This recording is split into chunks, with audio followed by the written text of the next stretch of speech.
Y eres tú mi canto de sirena, porque con tu voz se van mis penas. Y este sentimiento ya es tan viejo, tú me dueles tanto aunque estés lejos. Hoy yo te invito a caminar por mis solares, para demostrarte de que sirven tus ideales. Somos humanos aunque no pensemos iguales, no nos tratemos ni dañemos como animales. Esta es mi forma de decírtelo. Llora mi pueblo y siento yo su voz. Tú 5'9", yo doble 2, 60 años, trancada al dominó. Bombo y platillo a los 500 de La Habana, mientras en casa las cazuelas ya no tienen jama. Que celebramos si la gente anda deprisa, cambiando Che Guevara, llama al tipo la divisa. Todo ha cambiado, ya no es lo mismo. Entre tú y yo hay un abismo. Publicidad, un paraíso, un varadero, mientras las madres lloran por sus hijos que se fueron. Se acabó. Tú 5'9", yo doble 2. Ya se acabó. 60 años, trancada dominó, mira. Se acabó. Tú 5'9", yo doble 2. Ya se acabó. 60 años, trancada dominó. Somos artistas, somos sensibilidad. La historia verdadera, no la mal contada. Somos la dignidad de un pueblo entero pisoteada, a punta de pistola y de palabras que hoy son nada. No más mentiras. Mi pueblo pide libertad, no más doctrina. Ya no gritemos patria o muerte, sino patria y vida. Y empezar a construir lo que soñamos, lo que destruyeron con sus manos. Que no siga corriendo la sangre por querer pensar diferente. ¿Quién le dijo que Cuba es de ustedes?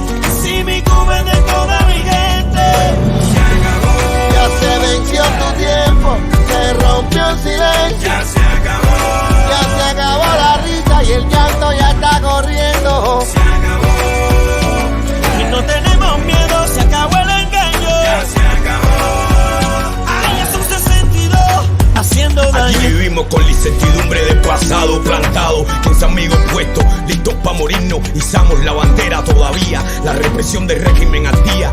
Anameli Ramos firme con su poesía, Omar Arrijuquiola dándonos aliento de vida. Rompieron nuestra puerta, violaron nuestro templo y el mundo está consciente de que el movimiento San Isidro continúa seguimos puesto. en la misma, la seguridad metiendo prisma. Esas cosas a mí como me indignan. Se acabó el enigma de esa tu revolución maligna. Soy Funky Style y aquí tienen mi firma. Y ustedes están sobrando, ya no les queda nada, ya se van bajando. El pueblo se cansó de estar aguantando. Un nuevo amanecer estamos esperando.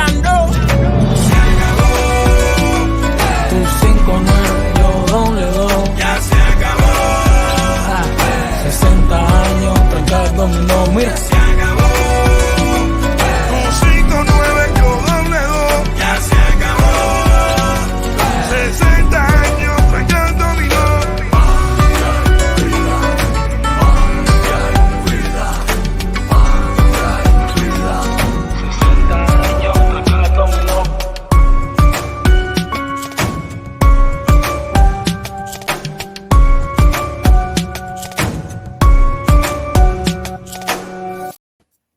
Muy buenos días, buenas tardes, buenas noches, dependiendo del horario donde nos puedan estar mirando. Recuerden que estamos en radiofamiliartv.com. Mi nombre es Liana María Delgado. Nos pueden ver tanto en la parte de televisión como en la parte de radio, también a través de nuestra página de Facebook. Bueno, sean todos bienvenidos y hoy tengo el honor de tener nuevamente, como una de las tantas veces, al doctor Alfredo Melgar, que ya lo tenemos en pantalla. Recuerden que a través de nuestro chat, pues también nos pueden hacer preguntas, y le pueden hacer preguntas al doctor y también compartir con nosotros de todos los temas que estaremos conversando. Así que, doctor, siempre un placer tenerlo con nosotros y por primera vez en radiofamiliartv.com. Sea bienvenido porque sé que está ahí trabajando y nos hizo un tiempecito.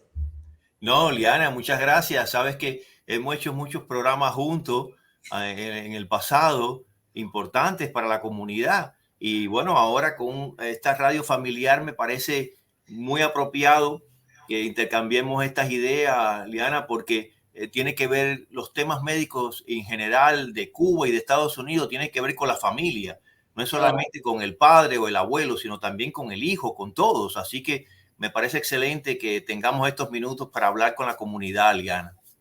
No, y también, por supuesto, quise comenzar con la canción Patria y Vida, porque conversar con el doctor Alfredo Melgar, siempre tocamos el tema de Cuba y hoy más que nunca. Pero antes de entrar en el tema cubano, quisiera hablar, por supuesto, con usted del tema de salud, de lo que está ocurriendo, doctor, con el COVID. Mire, yo hace poco posteé algo que precisamente pues estábamos mirando hace 2 años, que decía no salgas, pero hoy en nuestros hospitales se dice que hay un nuevo rebrote de COVID, que las personas se siguen enfermando. ¿Qué tan cierto es esto? Porque la realidad es que ya no nos estamos cuidando, ya no nos estamos poniendo mascarillas, y es tan cierto que se siguen contagiando las personas de COVID, y sobre todo unido ahora con la influenza y con todos estos catarros.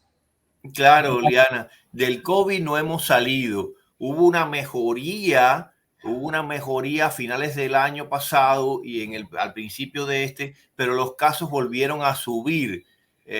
Esto era lógico, vinieron lo que es las celebraciones de Navidad, Thanksgiving, fin de año, las personas se volvieron a reunir, ya es imposible seguir con las medidas esas tan drásticas de los encerramientos, las cuarentenas.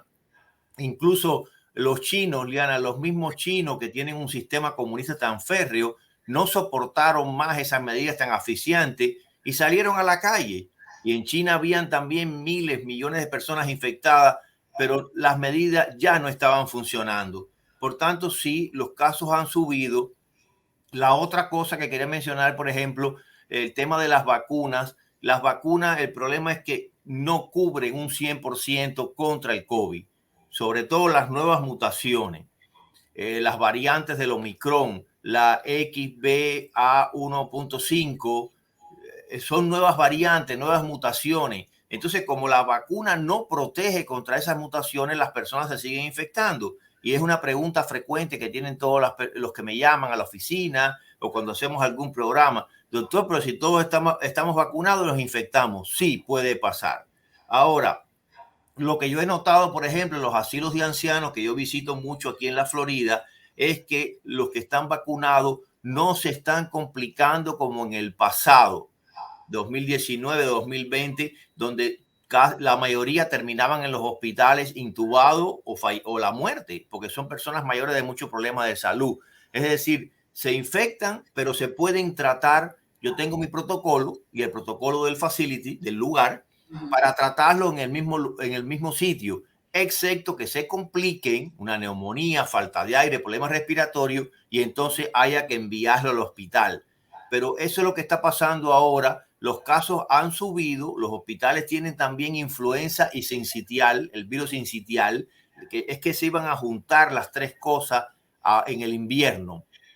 El COVID que no se ha ido, la influenza, que ese es el pico que ella hace en el invierno, y el sincitial que también vino con fuerza este año, y lo he visto en personas mayores y de todas las edades, porque el sincitial respiratorio es un virus que se veía más en los niños, produce como una bronquitis en niños pequeños que le puede llevar a una neumonía. Sin embargo, se está viendo en la población general. Por tanto, las medidas, Liana, las medidas de protección generales aplican para todas estas infecciones virales. Pero una cosa importante, por ejemplo, que quería mencionar a lo que nos están viendo, sale un artículo y dice que el gobernador DeSantis en la Florida está en contra de los protocolos del COVID. Y ese es un punto que podemos discutir, y yo no creo que es así. No creo que es tan drástico como el gobernador de la Florida está en contra de los protocolos del COVID. No. El gobernador de la Florida lo que está en contra es de los mandatos de las vacunas que han provocado que muchos trabajadores buenos, profesionales preparados, los hayan echado a la calle por no vacunarse. Y eso pasó, sobre todo en Nueva York y en otros lugares donde decía, usted no está vacunado, fuera. Y perdía su trabajo. Y a lo mejor la persona dice, yo no me quiero vacunar, le tengo miedo a las vacunas, porque son vacunas de emergencia. ¿Entiendes? Le tengo miedo, o por mis cuestiones religiosas no me puedo vacunar. no importa, los echaban a la calle. Entonces, eso es lo que él dice, que le prohíbe a las compañías que expulsen a un trabajador por no vacunarse. Eso no es el protocolo del COVID. Tú sabes que yo creé un protocolo del COVID. El protocolo del COVID es otra cosa, es el tratamiento del coronavirus. Estos son medidas generales. Y lo otro que él habla es de las mascarillas, de la obligación de usar las mascarillas, que eso ha creado muchos problemas de violencia en los aeropuertos, en los aviones, en las terminales y en los lugares públicos. Violencia de agresividad por el tema de las mascarillas. Y el tema de las mascarillas es el siguiente. Yo creo que la mascarilla o tapaboca lo debe usar la persona enferma que está tosiendo, que está estornudando y puede infectar a otro. Y eso se llama responsabilidad social. Eso no está guiado por los políticos. Eso no está guiado por nadie.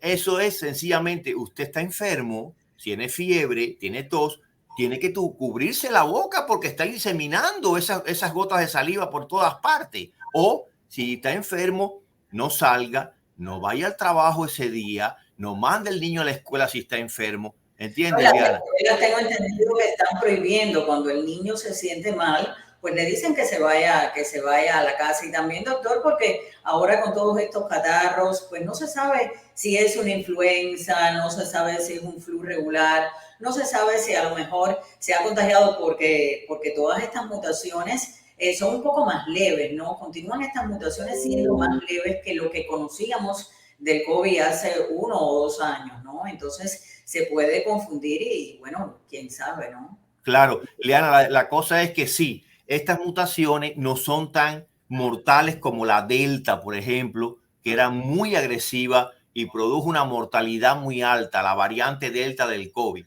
Estas variantes no son tan letales, pero sí contagiosas.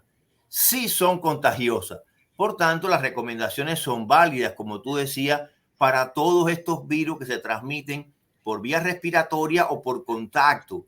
La higiene hay que mantenerla, hay que lavarse las manos, hay que desinfectar los lugares, las escuelas, los niños no deben estar separados, los maestros protegerse, pero eso es una cosa y otras son las medidas estas coercitivas donde ya la población no la tolera. Ya los encierros y esas cuarentenas y los negocios cerrados que dañan la economía, ya no lo está tolerando. Y lo otro que dice el gobernador, y no tiene que ver con el protocolo del COVID, es lo que yo estoy haciendo ahora.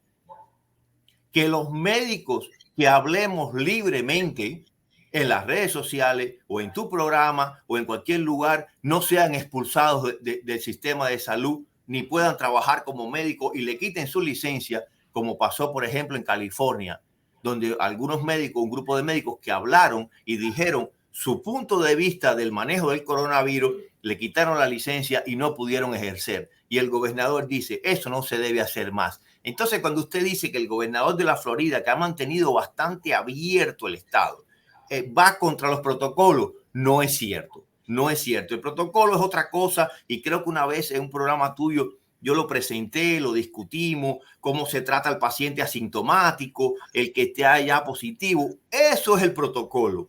Así que ahí hay que diferenciar las cosas, que lo que ha hecho él es mantener el estado abierto, Liana, para que no se asfixie la economía, para que la salud mental no se deteriore más de lo que ya está deteriorada. Muy deteriorada, doctor, muy deteriorada. Para que la salud mental no se siga afectando. Los niños se afectaron mucho con esto de estas mismas virtuales, las clases virtuales sin ir a una escuela, sin practicar deporte, sin relacionarse, le hizo mucho daño.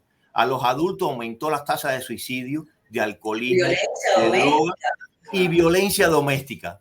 Y usted dice, ¿pero por qué? ¿Cómo que por qué? Usted tiene una persona encerrada y ningún ser humano puede estar encerrado. Mire, repito, el caso de China, donde tenían a millones de chinos confinados por meses. Por meses. No podían salir, no podían, hasta que explotaron, porque nadie soporta eso. Entonces, además, en la realidad, doctor, no estábamos acostumbrados. ¿Cuál era la costumbre? Por ejemplo, en un hogar regular, la madre o el padre se iban a trabajar, los niños a la escuela, de repente todos estaban en la casa, entonces esto generó también mucho estrés y también mucha violencia. Vimos de verdad, hasta con niños especiales, también hemos visto violencia en el caso de los niños especiales, y de verdad fue un caos que por supuesto no queremos que esto se vuelva a repetir. Y doctora, apartándonos un poquito del COVID, bueno, han surgido muchas medidas en el tema migratorio y lo quisiera tocar brevemente con usted. Y entonces están llegando, por supuesto, de Cuba con el tema esto del patrocinio, que de verdad ese es otro tema, ¿no? Que ha creado un gran caos en toda la población. Y con el tema, están viniendo muchos cubanos. Estos cubanos vienen, sabemos que en Cuba no hay medicamentos, sabemos que en Cuba hay muchas infecciones. ¿Qué medidas se están tomando ante esta avalancha de personas que están llegando aquí sobre todo al condado de Miami-Dade? Importantísimo tema, Liana, importantísimo tema, porque tú sabes que yo he ayudado a mucha gente que viene de Cuba, disidentes o no disidentes, los he tratado y vienen con muchos problemas de salud, Unos no los han tratado porque no tienen medicamentos, los hospitales son un desastre en Cuba, y otros intencionalmente, como son disidentes o tienen ideas diferentes a la del régimen, pues entonces no le dan tratamiento médico. Son dos cosas diferentes. Yo, por ejemplo, atendí a la dama de blanco, Xiomara Cruz, atendí a la fundadora del grupo de San Isidro, presos políticos, pero también población general. Y hay que tener mucho cuidado, porque, por ejemplo, la frontera que estaba abierta, por ahí están entrando muchas personas que usted no sabe los problemas de salud que tienen, sobre todo enfermedades infecciosas. En Cuba hay dengue, leptospirosis, hepatitis, sarna, tuberculosis, hay de todo. Entonces, mucho cuidado porque pueden venir sin tratamiento. Y entonces, si usted va a dejar entrar a una persona, a un inmigrante, tiene que garantizarle un tratamiento de salud, de médico, o lo va a dejar, bueno, no, que entre y no. Hay que darle una atención médica, por lo menos básica. Hay que hacerle un chequeo, sus medicamentos, si le hace falta antibiótico, análisis de sangre. Así que yo creo que todo eso hay que tenerlo en cuenta, porque si no, viene infectado y puede infectar a otra persona de su familia o algún amigo que esté en el círculo cercano de esa persona. Así que yo creo que ahí hay que tener mucho cuidado de esta avalancha de gente, de personas que vienen a los Estados Unidos con muchos problemas de salud debido a negligencias médicas y desatención en su país, y después aquí pues se deja sin un servicio de salud. Eso me parece muy peligroso para la comunidad, Liana. No, y en el tema de los seguros, doctor, a lo mejor no se están tratando porque, por supuesto, las personas que llegan tienen que tener un estatus migratorio, tienen que comenzar con todo este proceso. Ahora también se hace mucho más difícil porque a raíz de que el expresidente Obama quitó la ley de pies secos, pies mojados, pues de verdad el protocolo es diferente. Muchos tienen que lidiar con un asilo y quizás no tienen este acceso a una salud, aunque siempre hay opciones, ¿no? Siempre sabemos que hay hospitales que aceptan, ¿no? A pesar de no tener un seguro, pero quizás muchas personas tienen este temor y no se atienden, doctor. Estas personas que están acabando de llegar, pues no se atienden, no solamente de Cuba, sino de otros países, y esto puede hacer que se contagien más, que estén enfermos, que vengan con determinadas infecciones. Y además, doctor, una pregunta que le quería hacer. Muchas de estas personas que vienen de Cuba están vacunados, precisamente que estamos hablando de las vacunas, con las vacunas que eran solamente de Cuba, ¿no? Las vacunas que no se ponen en ningún otro lugar que no sea en Cuba, como Abdala y otras tantas. Si estas personas que vienen con las vacunas Abdala, se pueden poner las vacunas que se pone aquí, como la Pfizer, como las otras, Johnson & Johnson, etcétera, ¿pueden seguir con esos tratamientos de vacunas? Yo creo que sí, Liana, la respuesta es sí. Normalmente no es bueno mezclar vacunas. No es bueno mezclar vacunas. Eso fue una pregunta que muchas personas me hizo al principio. Doctor, me puse Moderna. ¿Cuál me pongo ahora? ¿Pfizer de refuerzo? Yo decía, no, yo creo que debe ser Moderna. La misma que usted se puso, póngase el refuerzo. Sin embargo, en el caso de Cuba, no. En el caso de Cuba, sí se recomienda ponerlas de aquí, porque Recuerden que las vacunas de Cuba, que son Abdala, Mambisa y no me acuerdo, Soberana, creo que se llamaba la otra, no fueron reconocidas por ningún organismo internacional. Esas vacunas fueron hechas en Cuba y aprobadas por ellos mismos. Y eso no está bien. Las vacunas tienen un proceso, fabricación, experimento, y tienen que ser aprobadas por organismos reconocidos. Aquí, por ejemplo, el CDC, el Centro de Control de Enfermedades, y el FDA, la Federación de Drogas y Alimentos de los Estados Unidos. Un panel independiente recibe la información del laboratorio, beneficios, efectos secundarios, cuántos pacientes la recibieron, efectos adversos, y ellos aprueban la vacuna, pero no es que usted mismo la fabrique y la pruebe y se la saca a la población. Entonces, teniendo en cuenta eso, mi recomendación es sí, la que usted se puso en Cuba no importa. Aquí la que se está usando es Pfizer y Moderna. Con Johnson & Johnson hubo algunos problemas de coágulo y se paralizó un poco, pero si se puede poner el refuerzo en los Estados Unidos, me parece recomendable. Lo otro que decía Lana es muy importante, lo de los seguros médicos. Quizás algunas personas le digan, no sé, algún abogado, vaya y compre un seguro médico. Sí, pero eso no es tan sencillo. Una persona que recién llega aquí, que no tiene trabajo, que está viviendo con una familia, va a ir a comprar un seguro médico. No es tan fácil. Hay algunos que son más baratos y cubren bastantes cosas, pero otros son muy caros y no lo van a poder pagar. Entonces, ahí sí hay un problema también. Por eso lo que tú decís es cierto. Hay hospitales públicos que le dan servicio, emergencia. Si usted tiene una emergencia, va a ir y lo van a atender. Pero para lo general de atención primaria, sí le hace falta una cobertura. Puede ser un Medicaid o algún seguro barato que le dé el gobierno. Pero dejarlo sin atención médica después que le permitieron entrar a este país no me parece correcto, porque pone a riesgo su salud y las que los rodean y otras personas. Claro. Y doctor, en el tema de las vacunas, todavía se siguen poniendo, yo por ejemplo en mi caso personal me puse hasta la tercera dosis. Hay otras dosis, ¿es necesario seguir poniéndose las vacunas, o usted cree que ya con las 3 que se pusieron ya fue, ya es suficiente, ya uno se siente protegido o no, o hay que seguirse poniendo? Creo que venía la 4ª, no sé si se estaban poniendo quizás a las personas mayores otra diferente. Háblenos un poquito, porque hemos perdido esa información de continuar con las vacunas. Como nos sentimos más confiados, pues ya hemos dejado de ponernos más dosis de vacunas. Claro, Liana, y sobre todo hay que tener mucho cuidado, porque como hay tantos intereses financieros y políticos detrás de las vacunas, hay que tener mucho cuidado con eso, de estarse poniendo una vacuna cada 5 o 6 meses. Hay algunos inmunólogos que no recomiendan ponerse tantas vacunas, porque como el sistema de defensa de la inmunología de la persona puede decaer con tantas vacunas. Entonces yo lo que creo es que antes de seguirse poniendo vacunas, hay que hacerse un análisis de sangre, que es para ver el nivel de anticuerpo contra el COVID.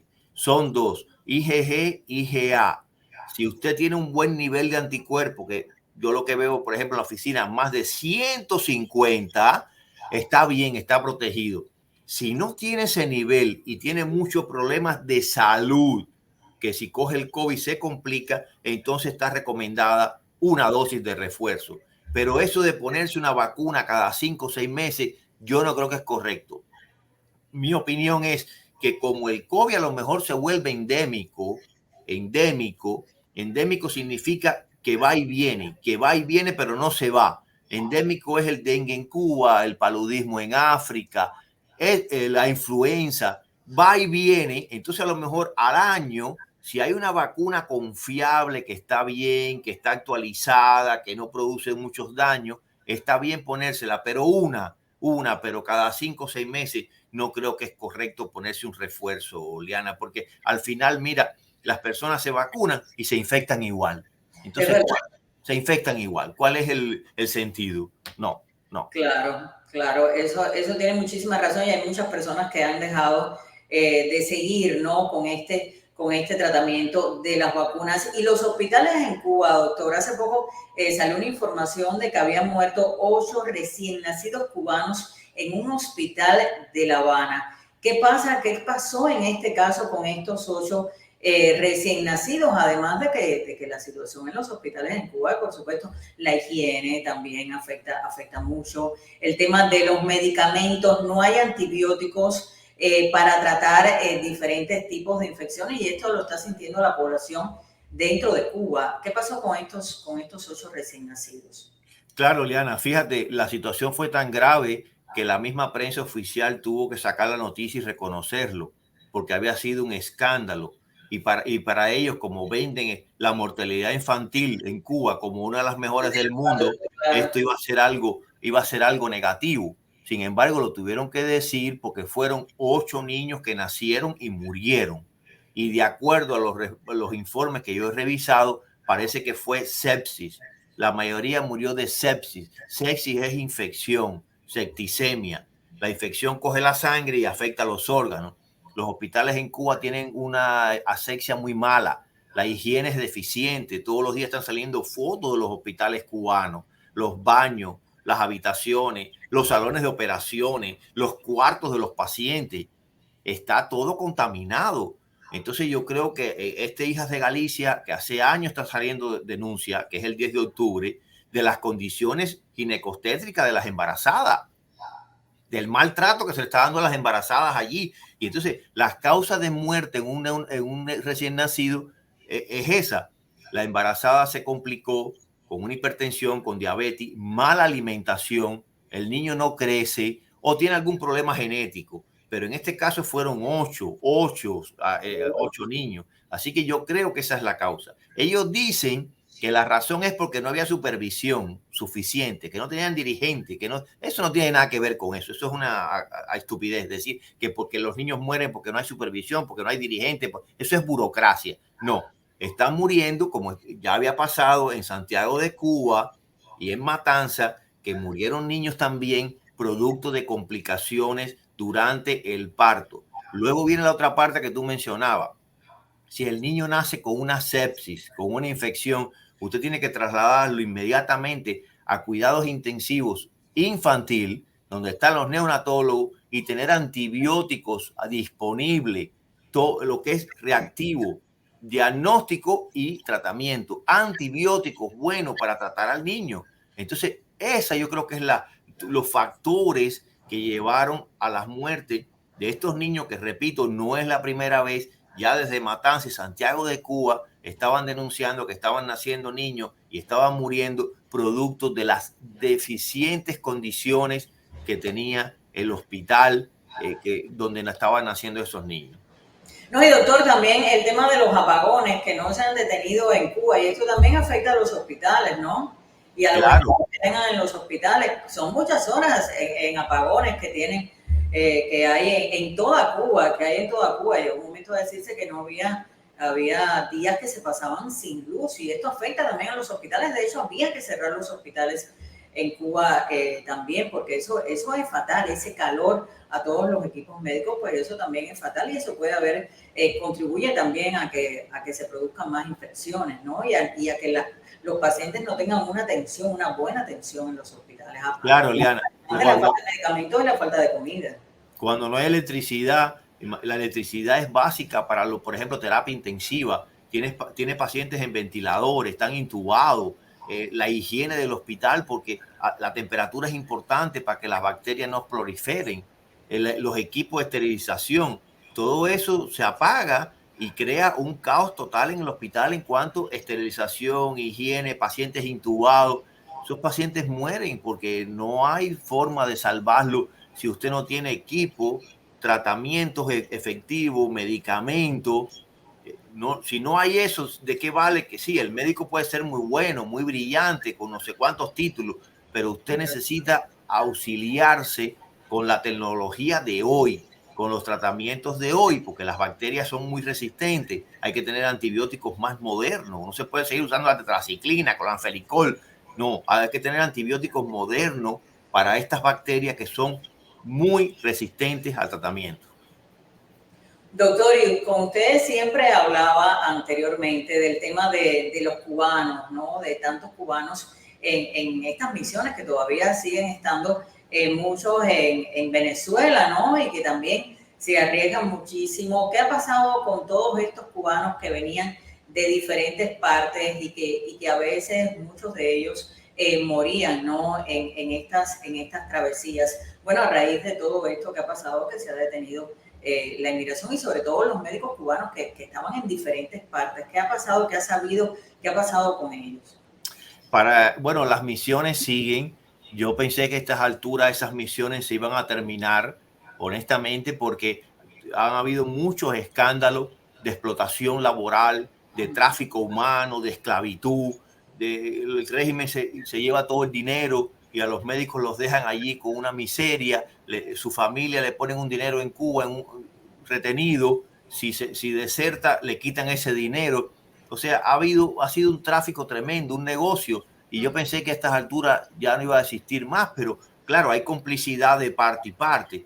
Y hay países que continúan llevando médicos cubanos a esta explotación. Por ejemplo, ahora a Italia llegaron un grupo de médicos y a México también, donde sabe. En Venezuela sigue todavía y además en Venezuela en condiciones críticas, de verdad que sí. En Venezuela las denuncias son tremendas porque ahí pues hay interferencia política, los médicos lo usan, hay infiltrados. En Brasil hubo un escándalo grande también de que decían que un grupo de ellos eran médicos. En Bolivia, en todos estos países, los escándalos han sido uno tras otro. Nosotros hemos ayudado a muchos de ellos a través del grupo Solidaridad Sin Fronteras, que yo fundé junto al doctor Julio César Alfonso. Hemos ayudado a muchos de esos médicos, los que escapaban de Venezuela, que tenían que huir por toda la selva, igual que el Bolivia y todos esos países, hasta llegar a la frontera. Llegaban en unas condiciones terribles porque se jugaban la vida de extorsiones, por poco los matan en esas travesías.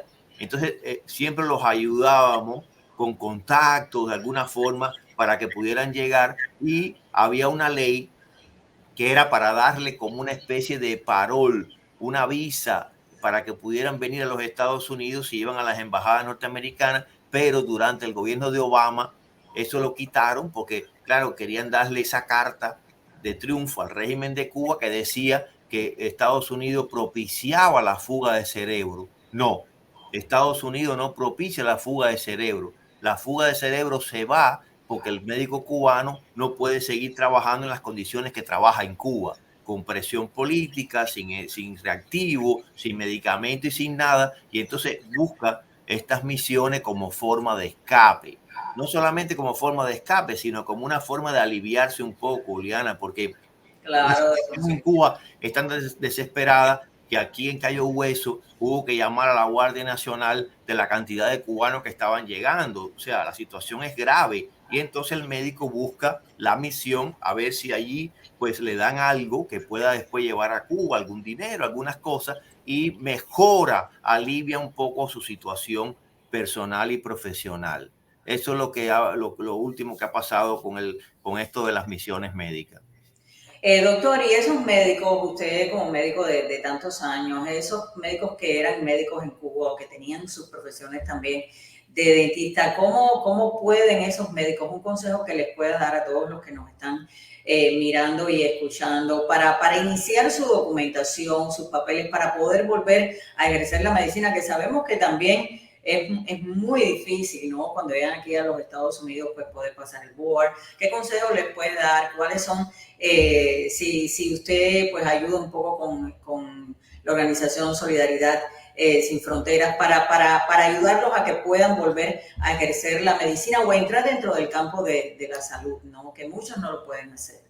Excelente esa pregunta, Liana, excelente, porque el grupo fue creado inicialmente para ayudar a los médicos que escapaban de las misiones, pero ahora Solidaridad Sin Frontera ayuda mucho aquí, cuando llegan aquí a los Estados Unidos, con licencia, con papeles, como ayudándolo, encaminándolo al médico.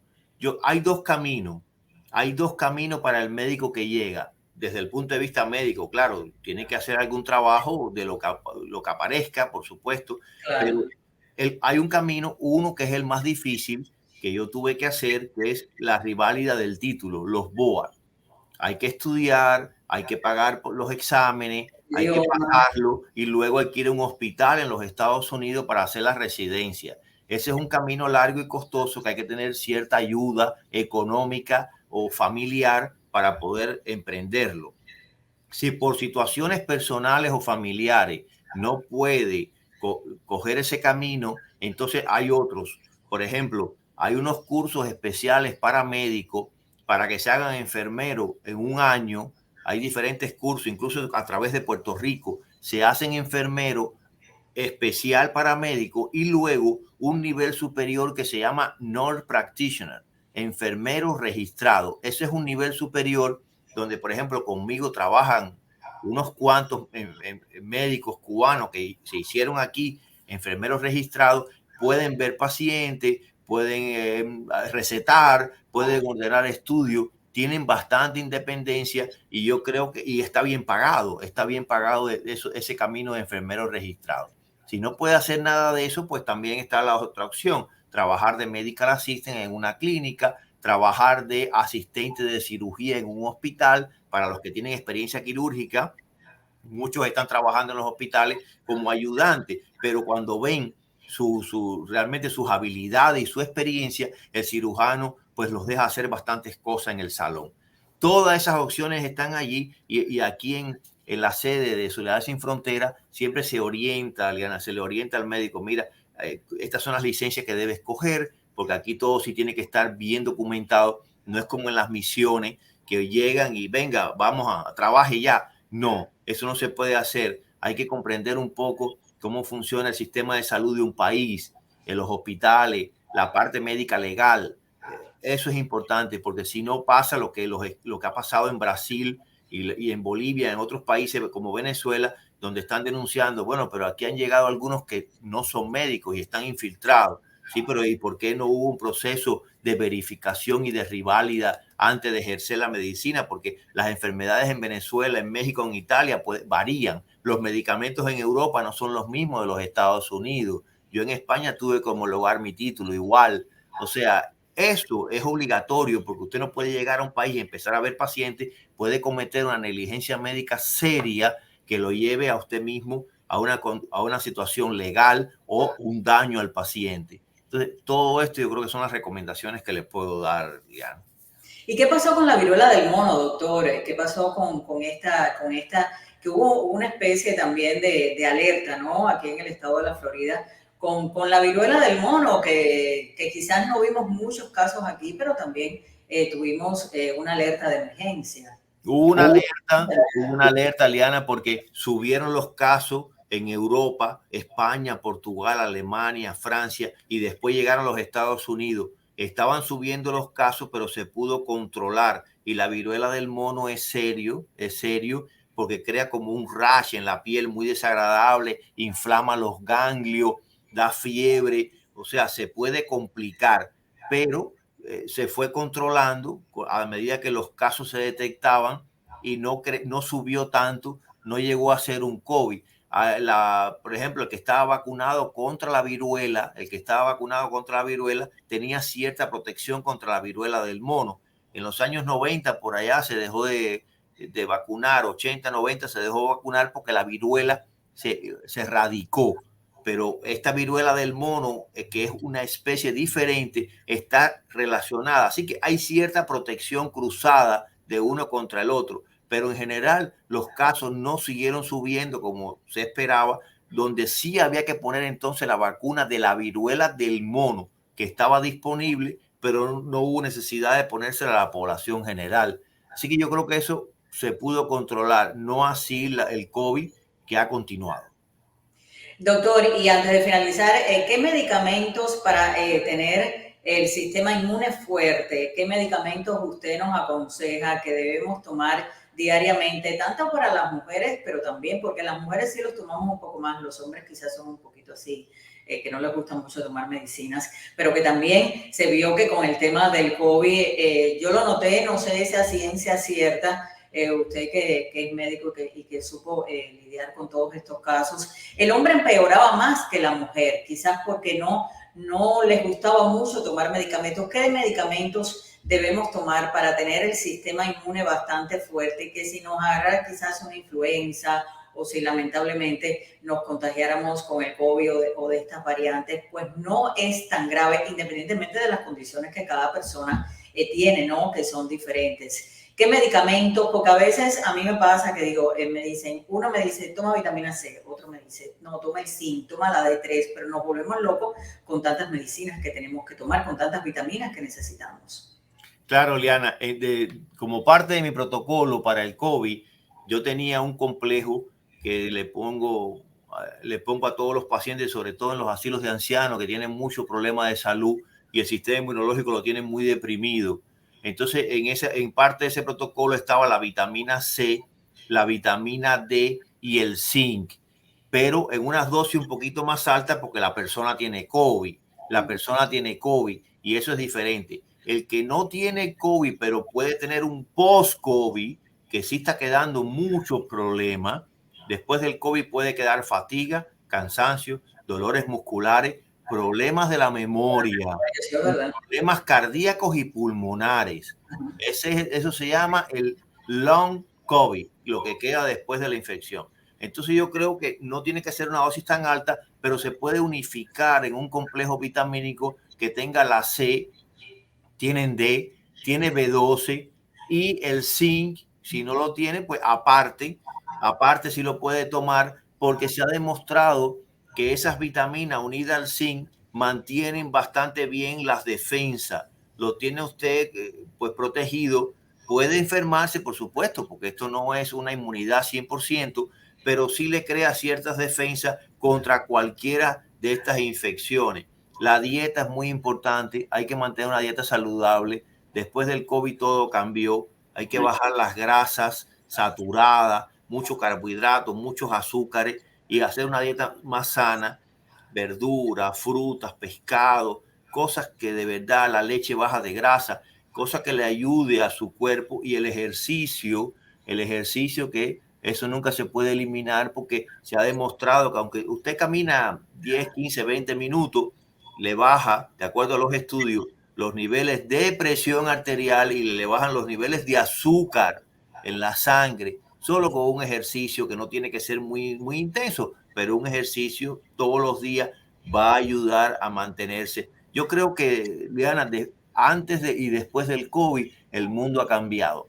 Seguro. Nuestros hábitos de vida han cambiado, y otra cosa que yo creo que también ha cambiado es que somos menos egoístas. El mundo hoy por hoy es menos egoísta, porque hay que pensar más en las personas. Si no, usted puede perder a un familiar, un amigo querido, una gente. Entonces, yo creo que todo esto nos ha traído el COVID. Cosas muy malas, porque han muerto millones de personas, pero también estas cosas favorables de cómo cuidarnos mejor y cómo cuidar a nuestra gente, que si se complican pueden morir. No, y ser más conscientes, doctor, porque sobre todo la comunidad latina tendíamos muchos a ser diabéticos, ¿no? Por esta, también en parte por la mala alimentación, y sabemos que hay muchas personas que en esta época más crítica del COVID, que eran diabéticos, pues lamentablemente se complicaban demasiado y llegaban hasta a fallecer, y ser un poquito más conscientes, sobre todo con la alimentación, porque hay una realidad, vivimos muy rápido y a veces nos saltábamos los horarios de comida, comíamos sumamente mal, todo lo comíamos frito. Entonces, de verdad, hemos hecho un poco más de conciencia. Bueno, doctor, como siempre es un placer, pero antes, bueno, decirle para todas las personas que lo estén mirando, ¿dónde podemos ir a ver al doctor Alfredo Melgar, que dé su dirección y también que dé su teléfono? Gracias, muy amable, Liana. Yo estoy en el 10000, que es como 10,000 del Southwest, del sur de Miami, 56 calle, Suite 17, se llama The Florida Clinic.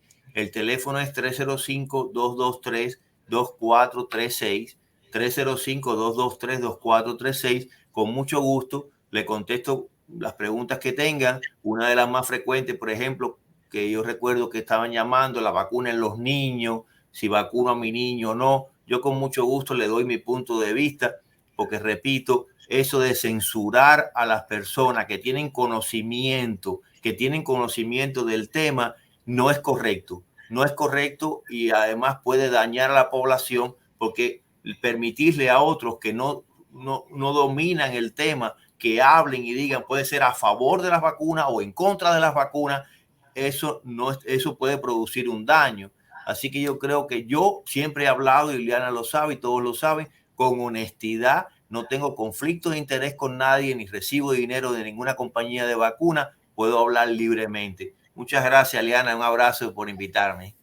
No, gracias a usted. Y bueno, ya saben, lo pueden ir a ver y bueno, lo llaman y se aceptan los seguros, aceptan Medicaid y bueno, pues ahí hablan con el doctor, que es sumamente accesible. Un placer, doctor, y sabe que las puertas de radiofamiliartv.com pues siempre están abiertas para usted. Muchas gracias. Un abrazo a todos. Gracias por la invitación. Gracias.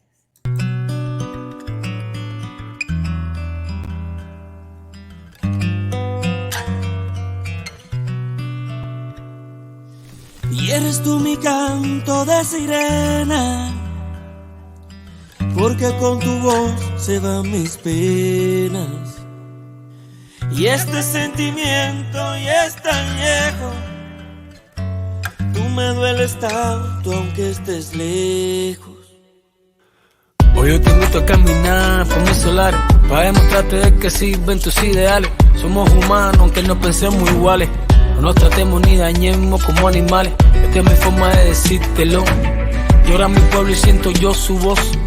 Tú 5'9", yo 2'2", 60 años, trancada al dominó. Bombo y platillo a los 500 de La Habana, mientras en casa las cazuelas ya no tienen jama. Que celebramos si la gente anda deprisa, cambiando Che Guevara, llama al tipo la divisa. Todo ha cambiado, ya no es lo mismo. Entre tú y yo hay un abismo. Publicidad, un paraíso, un varadero, mientras las madres lloran por sus hijos que se fueron. Se acabó. Tú 5'9", yo 2'2". Ya se